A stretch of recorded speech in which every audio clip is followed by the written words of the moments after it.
بسم الله الرحمن الرحيم. السلام عليكم ورحمة الله وبركاته. إن الحمد لله نحمده ونستعينه ونستغفره ونعوذ بالله من شرور أنفسنا ومن سيئات أعمالنا. من يهده الله فلا مضل له ومن يضلل فلا هادي له.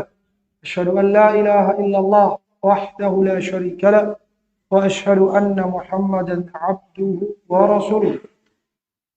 يا أيها الذين آمنوا اتقوا الله حق تقاته ولا تموتن إلا وأنتم مسلمون. أما بعد.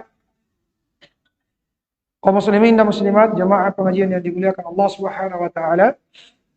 Segala pujian hanyalah milik Allah Subhanahu wa taala, pemilik nama-nama yang maha indah, sifat-sifat yang maha tinggi, lagi sempurna, tidak dimasuki sedikit pun cacat dan kekurangan. Adapun selain daripada Allah Subhanahu wa taala adalah makhluk yang penuh dengan kekurangan, butuh kepada Allah Subhanahu wa taala, dan tak satu pun kebaikan yang ada pada makhluk kecuali itu datang dari Allah Subhanahu wa taala. Maka sang makhluk tak pantas untuk kita agungkan secara berlebih-lebihan, tak pantas untuk kita puji secara berlebih-lebihan.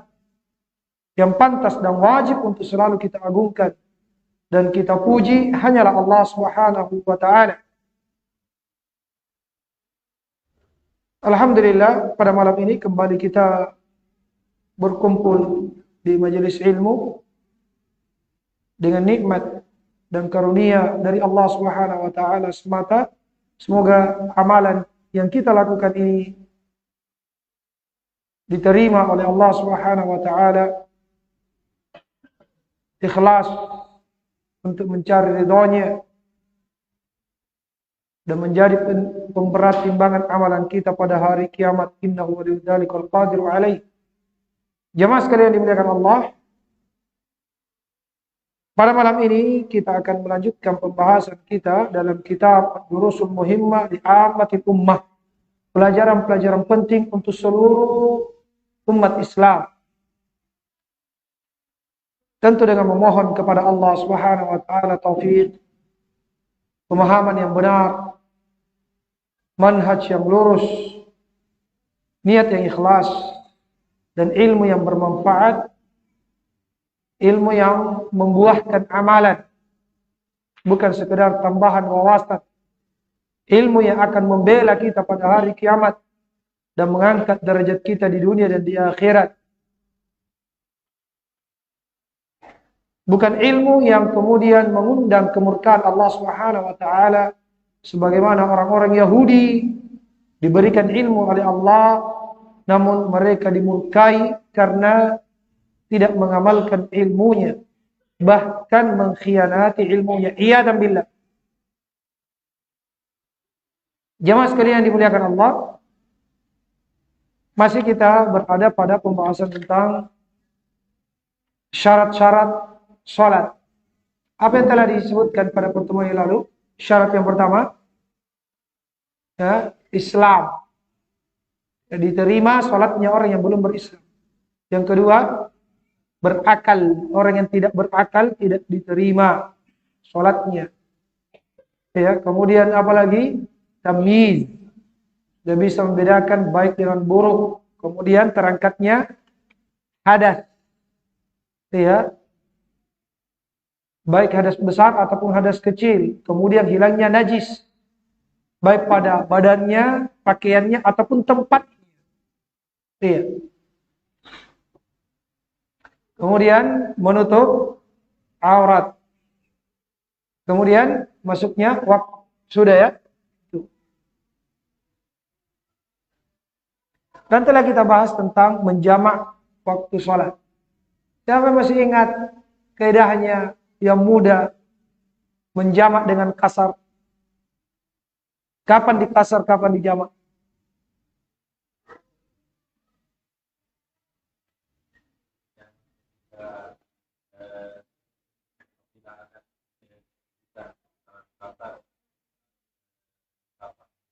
Ada kesibukan. Apa? Apa? kalau menjamak itu ketika haja mu'tabarah. Ya, ada kebutuhan yang mendesak. Ya. Apakah sakit? Apakah hujan? Apakah sesuatu yang memang kalau dikerjakan di waktunya masing-masing dia akan berat. Iya. Itu kalau jamak. Berarti musafir boleh menjamak ketika ada kebutuhan yang mendesak dia. Mau terbang pesawatnya. Ya.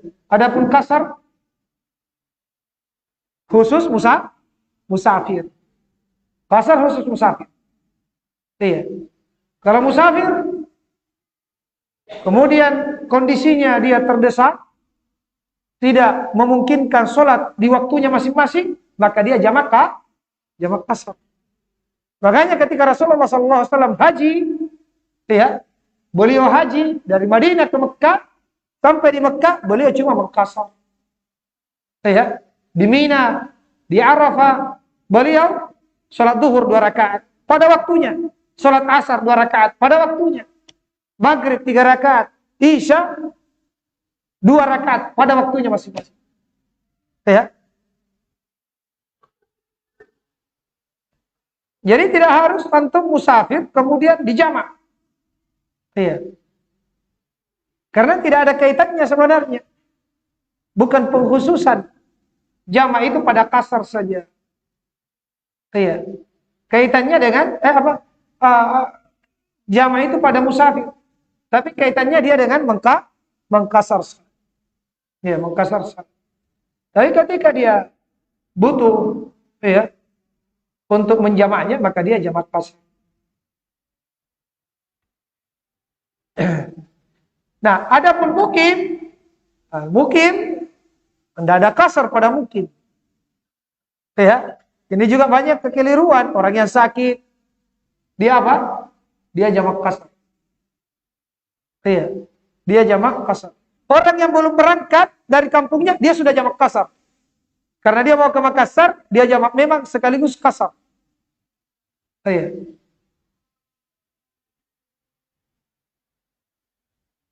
Jamaknya saja sebenarnya masih dipertanyakan. Kenapa dia jamak? Dia belum berangkat. Kemungkinan juga mobil datang atau tidak. Rusak atau tidak. Dia masih mungkin, masih di kampungnya. Baru rencana 10 menit kemudian mau berangkat mobil. Dia sudah jamak apa? Dia sudah jamak kasar. Jamaknya juga bukan hal yang tepat. Dia tidak sakit. Dia tidak turun hujan. Ya. Dan ada hal yang mendesak. Kasarnya juga, ya lebih parah lagi karena dia belum start. Itu. Sering terjadi ya. Sering terjadi. Nah, pentingnya kita belajar. Dan juga sudah kita sebutkan hadis, ya. Man nama an salatin aw nasiha fayusalliha idza dzakaraha. La kafarat lah illa dzalik.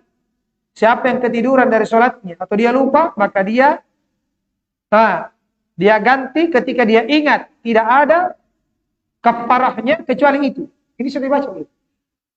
Sudah. Sekarang ada orang, ya, musafir. Dia lupa sholat asar. Tiba di kampungnya, baru dia ingat. Setelah maghrib atau setelah isya.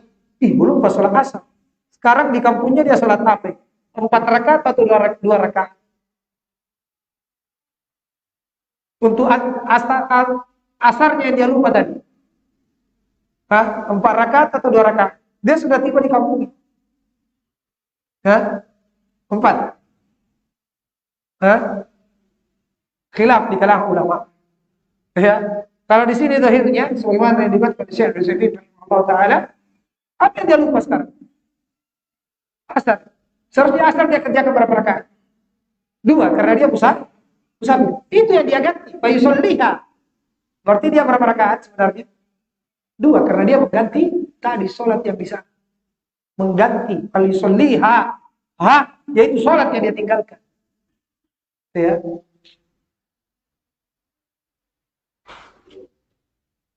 Dan di sini juga faedah bahwa orang yang sengaja meninggalkan sholat karena belum dapat hidayah, itu tidak disyariatkan untuk mengganti. Ya. 17 tahun dia mengganti setiap selesai sholat duhur, dia sholat duhur lagi tak 10 kali. Dia selama 10 tahun dia ulangi begitu untuk mengganti apanya? Sholatnya yang selama 17 tahun belum dia tinggalkan. Ya. Tidak. Karena di sini 2 yang disuruh ganti. Apa itu? Kalau dia lupa atau dia ketiduran. Artinya tidak sengaja. Kalau disengaja, yang ada adalah bertaubat nasuha. Yang ada adalah bertaubat nasuha. Ya. Kemudian syarat selanjutnya adalah istiqbalul qiblah.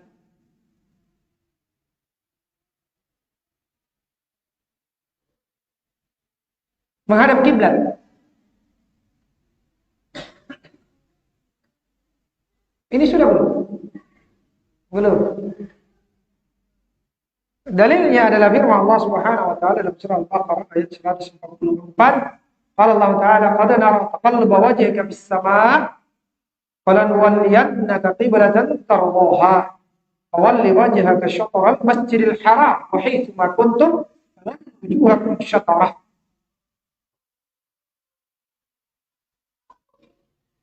Sungguh kami telah melihat wajahmu berbolak-balik, dia selalu menghadap ke depan. Rasulullah menunggu wahyu. Maka sungguh kami akan arahkan, kami akan pindahkan kiblat. Kami akan mengarahkan wajah kalian ke kiblat yang engkau ridai, yang kesenangan. Masjidil Haram. Sudah. Dari mana?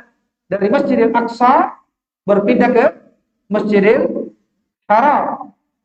Wahai itu kuntum falyujukum syatar. Di mana pun kalian berada, tetaplah arahkan wajahmu ke arah Masjidil Haram. Apakah di Bulukumba, di Makassar, di Syam, seluruh orang yang sholat wajib menghadap Masjidil Haram. Dari sini Syekh Abdul Rahman rahimahullah ta'ala menjadikan ini dalil bahwa sholat itu menghadap ke depan.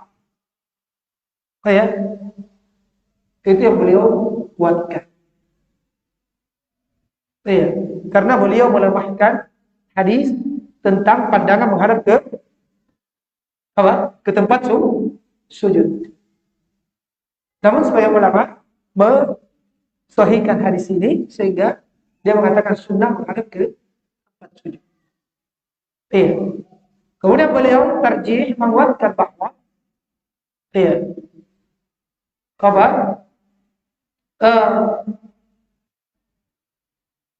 di antara dalilnya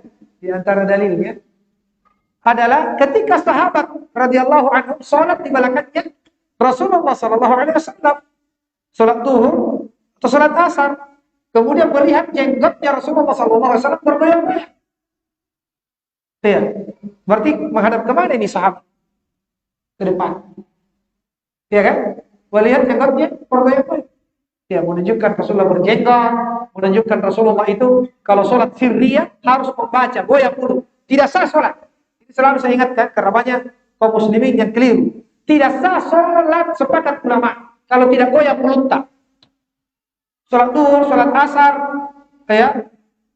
ruku, sujud, tidak goyang mulutnya. Allahu Akbar. Allahu Akbar. Baca dalam hati katanya, itu tidak sah sholat. Bahkan sebagian penuntut ilmu masih sering kita saksikan. Dia sholat, dia tidak gerakkan lisannya untuk membaca bacaan sholat. Ketika ruku, ketika sujud, dibaca. Cuma bedanya disirkan kalau duhur dengan asar dengan rakaat ketiga dan rakaat keempat. Itu saja bedanya. Tidak dibesarkan. Tapi membaca ya dibaca. Keluar sesuai dengan makhrajnya. Panjang pendeknya ya sama. Ya. Nah ini kadang dilema juga. Kadang kita sholat diimami sama orang awam. Apa ini rakaat ketiga, rakaat keempat baru. Iya karena budaya karena saya rukuk. Ternyata ya cepat karena dia tidak baca. Katanya baca dalam hati. Nah, inilah pentingnya kita belajar jamaah sekalian. Ya. Kemudian intinya kita menghadap, ya, kata beliau, di mana yang membuat kita khusyuk. Kalau menghadap ke depan kita tidak khusyuk karena banyak anak-anak yang lari-lari, banyak macam-macam mengganggu, ya sudah arahkan ke tempat sujud. Ya. Yang penting jangan berkeyakinan kalau itu sunnah. Kalau kita berpendapat atau memegang pendapat apa? Hadis itu lemah. Tapi kalau memegang pendapat hadis itu sahih, ya sudah dia menghadap ke tempat sujud. Intinya kita menghadap ke mana yang membuat apa? Membuat kita khusyuk. Iya. Adapun memejamkan mata itu waktu, kecuali ada hal yang mengharuskan, ya kita pejamkan mata karena apalagi mungkin di Masjidil Haram salatnya ada orang Turki lewat, ya pejamkan mata. Ya. Yang bisa mengganggu pandangan. Lewat kita sholat awal, sholat tawaf misalnya, sholat sunat tawaf, masuk orang lalu lalang, ya, lewat di depan kita ya, mungkin kita pejamkan mata atau tundukkan. Nah, ada pun meyakini bahwa memejamkan mata lebih afdal, itu karena baru dalam agama. Ya, kalau berkeyakinan demikian, apalagi kalau ada yang dia cari-cari di balik, dia pejamkan matanya, tapi dia cari, ada yang dia bayangkan, ada yang dia khayalkan, ada yang menggambarkan dirinya, ada yang menggambarkan gurunya, mursyidnya, ada yang mencari cahaya yang kuning keemasan-emasan ketika dia tutup matanya. Nah, itu orang-orang tarekat seperti itu. Allah. Nah, dia kira kalau buka mata, dikira kita tidak khusyuk. Iya. Mereka menganggap kita tidak khusyuk. Allahu musta'an. Padahal Rasulullah sendiri membuka matanya. Para sahabat juga membuka matanya ketika sholat. Nah itulah terkadang kalau kita beragama hanya dengan perasaan, ya, pakai logika, ya seperti itu. Ya, dianggap sesuatu yang menurut perasaan logika kita itu, oh ini baik, ini memang baik. Padahal Rasulullah sendiri tidak melakukan hal itu. Ya, Rasulullah sendiri dan para sahabatnya, bahkan para ulama tidak melakukan hal demikian.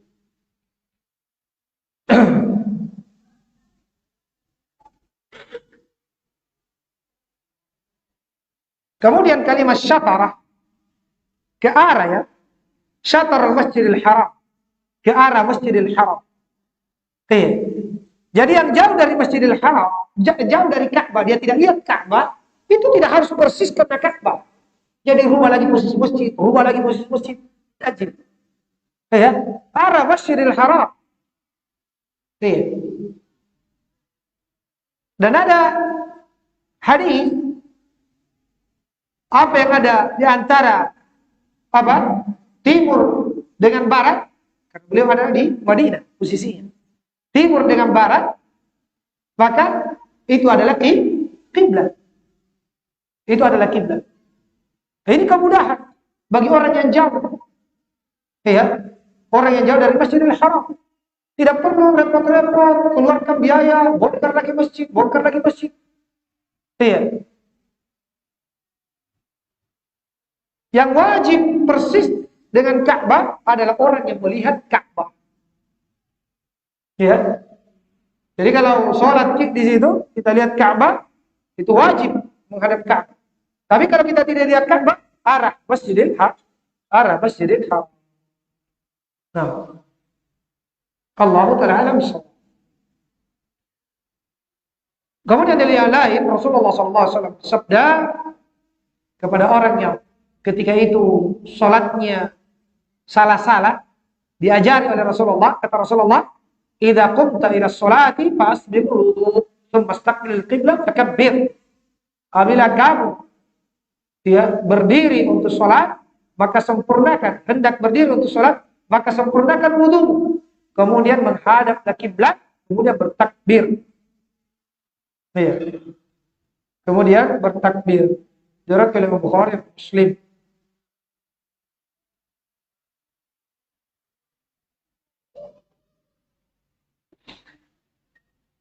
Kalau kita tidak tahu arah kiblat, kita masuk di sebuah daerah, kayak kampung yang baru, kita tidak tahu di mana arah kiblatnya. Maka kita bertanya kepada orang setempat. Kemudian kalau tidak ada orang yang bisa ditanya, maka dia berijtihad. Dia perkirakan saja, kemudian dia sholat. Jangan tinggalkan sholat gara-gara itu. Gara-gara tidak tahu arah kiblat. Iya. Di atas pesawat, dia tidak tahu arah kiblat. Kemudian di atas perahu, di atas kapal, dia tidak tahu arah kiblat. Akhirnya dia tinggalkan sholat. Dia berijtihad, dia perkirakan, atau dia lihat matahari. Kalau tidak ada matahari karena hujan, dia sudah. Allah Subhanahu wa taala berfirman, "Fa aina ma tuwallu fasamma wajh Allah." Dimanapun kalian menghadap, di sana wajah Allah Subhanahu wa taala. Ya.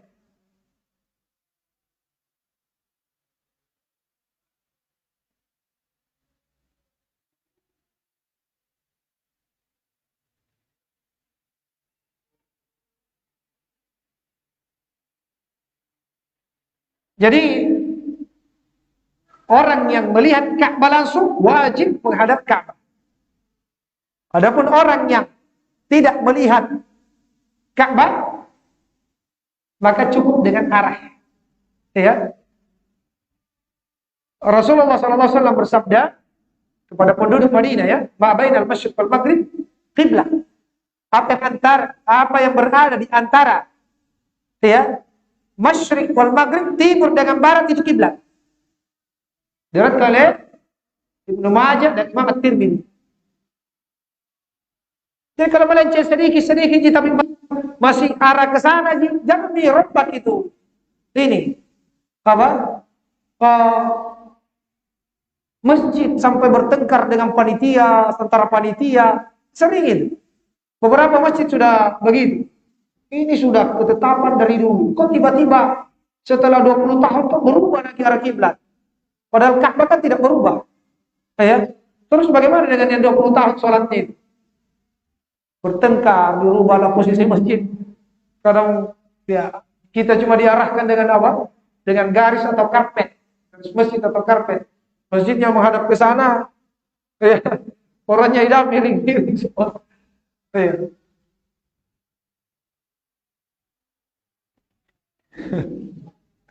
Kemudian selanjutnya jamaah sekalian, jadi apa kita itu apa mudah, tapi jangan dimudah-mudahkan.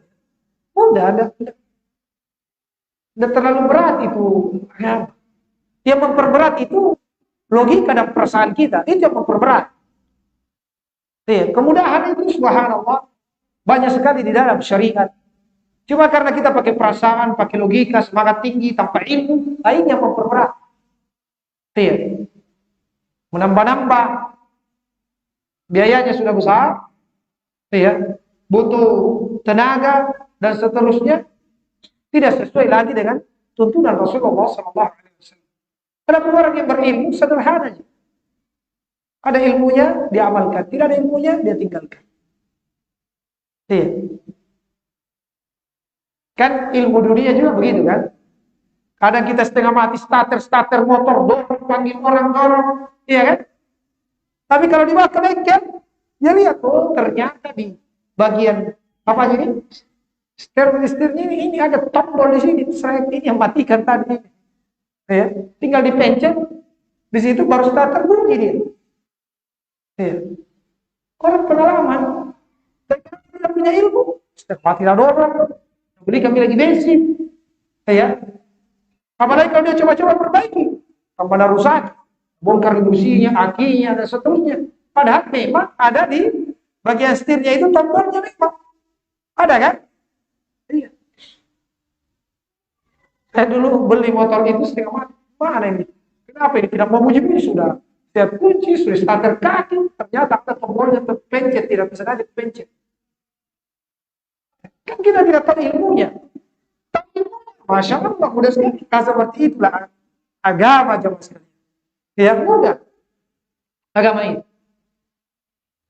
Alhamdulillah. Kemudian syarat selanjutnya adalah niat. Niat itu tempatnya di mana? Tempatnya di hati. Iya. Niat itu tempatnya di mana? Di hati. Dan ini adalah fondasi setiap amalan. Tidak diterima amalan kalau tidak ada niatnya. Iya. Kalau niatnya bukan karena Allah. Rasulullah SAW bersabda, "Innamal a'malu binniyat wa innamal likulli imri'in ma nawa." Hanyalah amalan-amalan itu berdasarkan niat-niatnya. Boleh satu amalan banyak niat. Boleh satu amalan banyak niat. Dia masuk masjid di waktu subuh, sudah azan orang, dia datang ke masjid. Dia sholat 2 rakaat. Boleh dia niatkan beberapa niat. Tahiyatul masjid 2 rakaat sebelum subuh qabliyah, sholat sunnah wudu. Boleh. Sekaligus setelah itu dia mau sholat setelah itu dia mau istikharah. Ya, apakah di penghujung sholatnya atau setelah salam, di mana saja dia pilih. Ya. Karena sudah sholat 2 rakaat. Boleh dia niatkan. Innamal a'malu binniyat, yang penting sejenis. Ya, amalannya sejenis. Bisa dia gabungkan niat. Iya. Binniyat. Datang menuntut ilmu. Niat banyak. Kasih banyak niatnya yang baik-baik. Datang belajar seperti ini. Datang belajar niatnya untuk dapat pahala haji sempurna. Ya kan, sebagaimana dalam hadis. Datang belajar supaya apa? Dimudahkan jalannya menuju surga. Supaya digabungkan dengan bersama dengan para ulama pada hari kiamat bersama dengan para nabi. Niat-niat yang baik dihadirkan semua. Itu pentingnya ilmu. Bagaimana kita mau niatkan niat yang banyak kalau kita tidak tahu ini cocoknya niat apa saja yang ada. Ya kan? Tapi kalau orang rajin menuntut ilmu, ya, ada hadis dia tahu. Talabul ilmi fardhatun likulli muslim. Menuntut ilmu wajib bagi setiap muslim. Oh, saya mau datang menuntut ilmu karena ini kewajiban. Kemudian Allah Subhanahu wa taala berfirman, "Yarfa'illahu alladziina aamanu minkum walladziina utul ilma darajat." Allah mengangkat orang-orang beriman di antara kalian dan mengangkat orang-orang yang memiliki ilmu beberapa derajat. Saya datang menuntut ilmu supaya terangkat derajat. Nabi sallallahu alaihi wasallam bersabda, "Masalah tariqat yaltamisu bihi ilman, sahhalallahu bihi tariqan ilal jannah." Siapa yang menempuh satu jalan, dengan jalan itu dia menuntut ilmu agama, Allah akan mudahkan jalannya menuju surga. Dia niatkan, saya datang menuntut ilmu supaya mudah jalan menuju surga. Tidak ada orang yang keluar dari rumahnya datang ke masjid kecuali niatnya untuk mengajarkan ilmu agama atau belajar, dia mendapatkan banyak keutamaan. Padahal sama-sama sini duduk. Ya. Sama-sama duduk di sini tapi beda apanya? Pahalanya beda. Gara-gara apa? Gara-gara apa yang ada di sini. Gara-gara apa yang ada di sini. Nah ini innamal a'malu binniyat. Amalan ini tergantung dari niatnya. Dan setiap orang mendapatkan sesuai dengan niatnya. Dan niat itu sepakat ulama di hati, bukan di mulut. Ya. Niat itu sepakat ulama tempatnya di hati. Yang terjadi perbedaan khilaf tentang apakah ini niat dilafadzkan atau tidak. Nah, itu yang jadi khilaf. Ada yang mengatakan afdolnya dilafadzkan, justru ada yang mengatakan bid'ah. Ya. Kenapa? Karena Rasulullah dan para sahabat tidak melakukan hal demikian. Ya. Yang dilafadzkan di lisan, ya, niat yang dilafadzkan di lisan, tapi niat yang tidak di hati. Yang dilafadzkan di lisan hanya ketika haji dan umrah. Ya, labbaik Allahumma umratan. Labbaik Allahumma hajjan. Itu saja. Adapun ibadah yang lain, Rasulullah tidak lafazkan. Wa khairul hadi hadi Muhammad sallallahu alaihi wasallam. Dan sebaik-baik petunjuk adalah petunjuknya Rasulullah sallallahu alaihi wasallam. Dan lagi-lagi jamaah sekalian, ini yang mudah. Mudah atau sulit ini? Mudah. Iya. Niat. Tidak perlu jadi repot-repot menghafal usolli fardu. Iya. Apa? Aku lupa. Usolli farda isyarat arba rakaat imaman. Makmuman. Kadang ada salah. Karena kebiasaan jadi imam, pas jadi makmum dia bilang imaman, kedengaran. Bisa lagi Pak. Iya. Kadang juga dia sholat asar, dia bilang duhran lillahi ta'ala. Subhanallah. Ini lillahi ta'ala atau karena apa? Ini kok besar sekali suaranya. Iya. Kalau lillahi ta'ala ya disembunyikanlah. Lillahi ta'ala itu kan karena Allah ta'ala. Iya kan? Jadi walaupun di lisannya dia katakan lillahi ta'ala, tapi hatinya, niatnya karena ada calon mertuanya, ya, niatnya di hatinya karena ada kepala dinasnya, walaupun di lisannya dia bilang lillahi ta'ala, tetap yang dinilai yang di hati. Karena yang niat itu di mana? Di hati. Di hati. Iya. Jadi ini mudah sekali. Mudah. Tidak perlu jadi repot-repot. Bangkit, misalnya mau ke sholat subuh dari rumah, jalan ke masjid, ambil kisongkol, pakai kijubah, baju koko. Kira-kira ini ada niat atau tidak ini? Sudah ada niat. Tidak mungkin niat kamu pergi nonton bola. Kan tidak mungkin itu. Apalagi kalau masuk pakai di masjid, menghadap pakai kiblat. Kira-kira ini orang ada niatnya sholat atau tidak?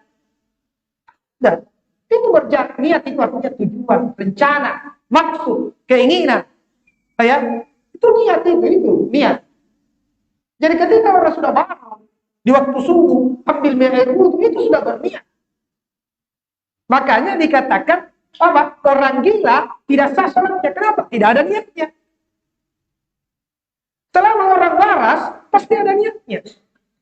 Ada niatnya. Dia sudah ambil wudhu, kemudian pakai songkok, pakai jubah, dia datang ke masjid menghadap kiblat lagi.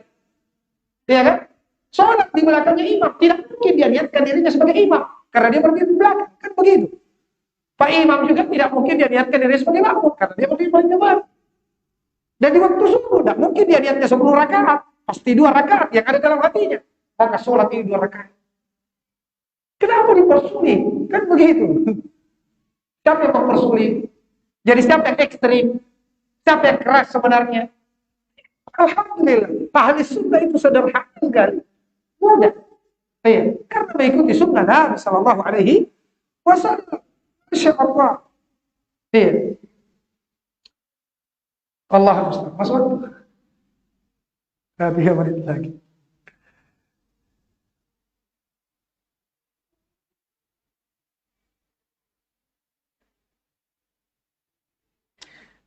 Kalau di sini penulis dia katakan, ya, dan niat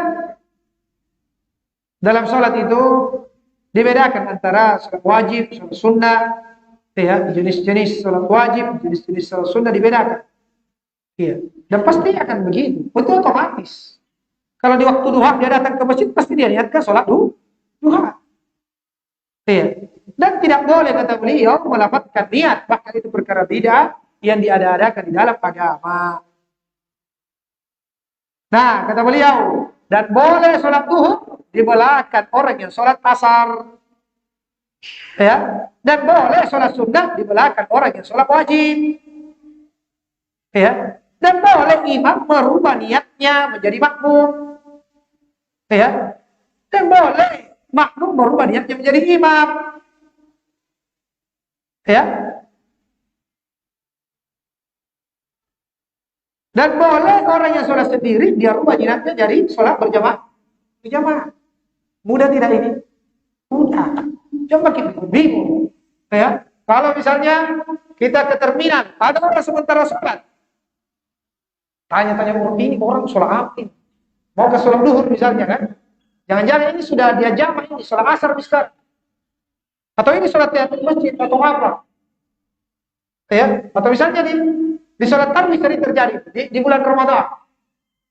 Ini imam sholat isya atau sudah sholat tarawih? Ya kan? Gabung saja. Masuk saja, ikut. Kita yang belum sholat isya, niatnya sholat isya. Sekalipun imamnya sholat tarawih. Karena yang wajib di dalam sholat berjamaah adalah mengikuti gerakan imam. Ya, kata Rasulullah, "Wa idza kabbara fakabbiru wa idza sajada fasjudu." Ya, wa idza raka'a farka'u wa idza sajada fasjudu. Ya. Kalau imamnya takbir, takbir. Kalau dia ruku, ruku. Kalau dia sujud, sujud. Kalau niat, tidak wajib untuk disamakan. Ya. Mungkin niatnya mungkin ya. Mungkin niatnya imam untuk apa? Untuk amplop. Karena tinggi-tinggi amplopnya kalau apa? Sholat tarawih misalnya. Niatnya saya ini. Misalnya ya. Amplop. Kita jangan pakai bilang sama niatnya Pak itu. Amplop juga dibikin. Karena tidak dapat pakai amplop kalau makmum. Iya, tetap kita ikhlas mencari ridha Allah Subhanahu wa taala. Kita lihat ke sholat isya. Jadi dalilnya mana? Dalilnya kalau tidak salah, kalau bukan Hudzaifah, Jabir radhiyallahu anhu salat isya bersama dengan Rasulullah SAW di Masjid Nabawi. Setelah selesai, beliau kembali ke kaumnya. Ternyata kaumnya belum salat isya, dan beliau ditunjuk jadi imam. Berarti salatnya beliau ini yang kedua kalinya sunnah atau wajib? Sunnah. Sedangkan kaumnya yang belum salat isya, sekarang dia salat isya wajib. Berarti imamnya salat sunnah, makmumnya salat wajib. Tidak ada masalah. Ya. Jadi jangan pakai tolak-tolak nih. Kalau ada yang pegang bahuta, ya kan nggak salah, dia tolak. Sering orang bingung gitu di sini. Kenapa? Karena tidak paham ini. Ada orang sholat, walaupun dia sholat asar, kita lihatnya sholat itu gabung saja. Ya. Kalau misalnya apa? Dia kita mukim misalnya, dia musafir, dia cuma 2 rakaat, sudah tambah kita. Dia sempurnakan jadi 4 rakaat. Atau dia mukim, kita musafir. Ya. Maka kita juga setelah dia salam, tambah sempurnakan jadi 4 rakaat. Sekalipun kita musafir, kenapa? Karena kita mengikuti imam menyempurnakan sholat. Iya. Paham ya? Nah, merubah niat dalam sholat boleh. Jadi makmum, berubah jadi imam. Imam, berubah jadi makmum. Sholat sendiri, niatkan sholat berjamaah. Boleh di dalam sholat. Ya. Allahu ta'ala a'lam bishawab. Mudah-mudahan bermanfaat. Dan insya Allah banyak permasalahan yang tanda tanya selama ini kalau kita musafir, kita masbuk, insya Allah akan terjawab dengan permasalahan tadi. Ya. Kalau kita tahiyatul masjid, kemudian ada orang ikut di samping, tak boleh atau tidak? Boleh. Allahu Akbar. Ya, Allahu Akbar. Sebesar suaranya, tidak ada masalah. Ya. Walaupun kita cuma sekedar tahiyatul masjid. Dia misalnya mau sholat apa begitu, silahkan. Ya. Dan tidak perlu dia ulangi sholatnya. Yang penting gerakannya tetap mengikuti imam. Allah ta'ala a'lam bishawab. Iya. Iya.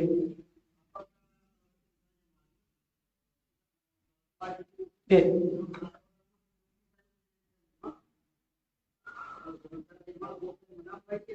Oh. Nah, masbuk dijadikan lagi imam. Iya. Nah, memang ada khilaf masalah itu. Ya. Yang masbuk dia pas berdiri lagi untuk melangsung. Kemudian ada lagi yang masuk, boleh tidak? Iya. Kalau tidak ada lagi jamaah lain, tidak ada orang bersamanya, maka dia gabung untuk mendapatkan keutamaan sholat berjamaah. Tapi kalau ada, maka dia bikin jamaah baru. Iya. Supaya sempurna sholat berjamaah. Iya. Allahu ta'ala a'lam bishawab. Kami bihadzal qadar subhanakallahumma bihamdik Asyhadu an la ilaha illa anta astaghfiruka wa atubu ilaik. Assalamualaikum warahmatullahi wabarakatuh.